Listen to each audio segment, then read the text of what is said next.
एक बार ना एक राजा शिकार करने के लिए जंगल में जाता है। वो अपने तीर पे इतना जहरीला कोई जहर लगा देता है कि जैसे ही शिकार पे लगे और वो मर जाए। तो वो जब शिकार करने लगता है और वो तीर छोड़ता है तो वो शिकार की बजाय जाके एक पेड़ पे जा लगता है और धीरे धीरे वो पेड़ सूखने लगता है क्योंकि उसका जहर इतना तेज था।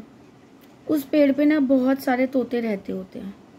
जब वो जहर वाला तीर उस पेड़ पे लग जाता है तो वो तोते धीरे धीरे करके पेड़ छोड़ के जाने लगते हैं। उसी पेड़ के एक कोटरे में एक बूढ़ा तोता भी रहता है।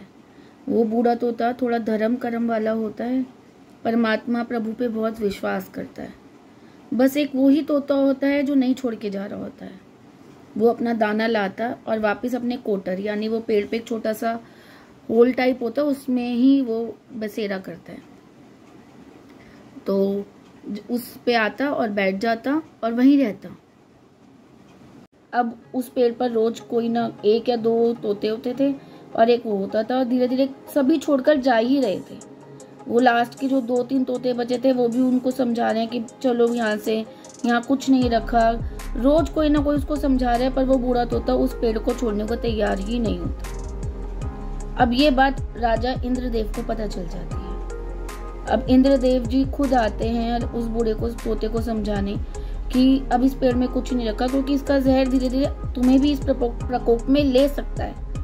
अब तुम इस पेड़ को छोड़ दो, नदी किनारे और हरे भरे पेड़ है, वहां पे फल भी हैं, तुम्हें ज्यादा घूमना भी नहीं पड़ेगा अपने दाने के लिए, खाने के लिए, और तुम वहीं पे रह सकते हो। पर वो तोता नहीं मानता। तो इंद्रदेव के बहुत पूछने पर कि तुम यहाँ से क्यों नहीं जा रहे, तो वो तोता बताता है कि देखो ये तोता मेरी जन्म भूमि है, मेरी कर्म भूमि है। इस पेड़ ने मुझे शिकार से बचाया है, इस पेड़ ने मुझे आंधी तूफान से बचाया है, तेज धूप तेज हवाओं से बचाया है। जब राजा इंद्र के बहुत पूछने पर वो तोता बताता है कि मैं अब इस पेड़ को नहीं छोड़ूंगा। क्यों?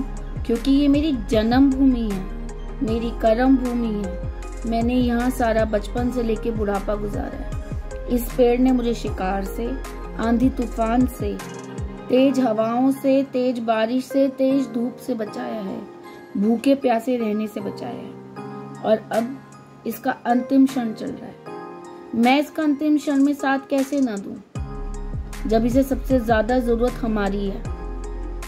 इन सारे तोतों की दुआओं से और शायद मेहनत से अगर हम सब मिलके करते तो ये शायद पेड़ दोबारा हरा भरा हो जाता। हम कुछ तो उपाय ढूंढते। क्या उस पेड़ को छोड़ना ही हमारे लिए सही है? राजा इंद्र उसकी बातों से बहुत प्रभावित हो जाते हैं और उस तोते से बोलते हैं कि बोल तुझे क्या चाहिए, आज जो तू मांगेगा वो तुझे मिलेगा। वो तोता यही कहता है कि इस पेड़ को दोबारा हरा भरा कर दो, मुझे और कुछ नहीं चाहिए। अब राजा इंद्रदेव जी उस पे अमृत डालकर उस पेड़ को वापस हरा भरा कर देते हैं। अब वो पेड़ वैसा ही है जैसे पहले था और धीरे धीरे हर एक तोता वापस आने लगता है। तो देखिए आज वो पेड़ वापस मजबूती से इसलिए खड़ा है क्योंकि उसको एक इमोशनल सपोर्ट मिला, एक दुआएं मिली जो उस बूढ़े के तोते ने उसके लिए की थी, क्योंकि बूढ़े तोते ने भी उसका किया हुआ उसके आगे रखा।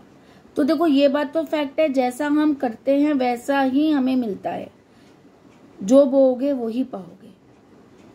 पर एक टूटे और हारे इंसान के लिए किसी का इमोशनल सपोर्ट होना बहुत जरूरी होता है उसको वापस खड़ा करने के लिए। तो मैं आप सबसे यही कहना चाहूंगी, जब आपके साथ कोई आपका अपना ऐसा होना जो बिल्कुल ही जिंदगी से हार गया हो, इमोशनली टूट गया हो, उसको कोई राह नजर नहीं आ रही हो, तो उसका साथ कभी मत छोड़िए। क्या पता आपका जरा सा साथ उसको बहुत कुछ बना दे।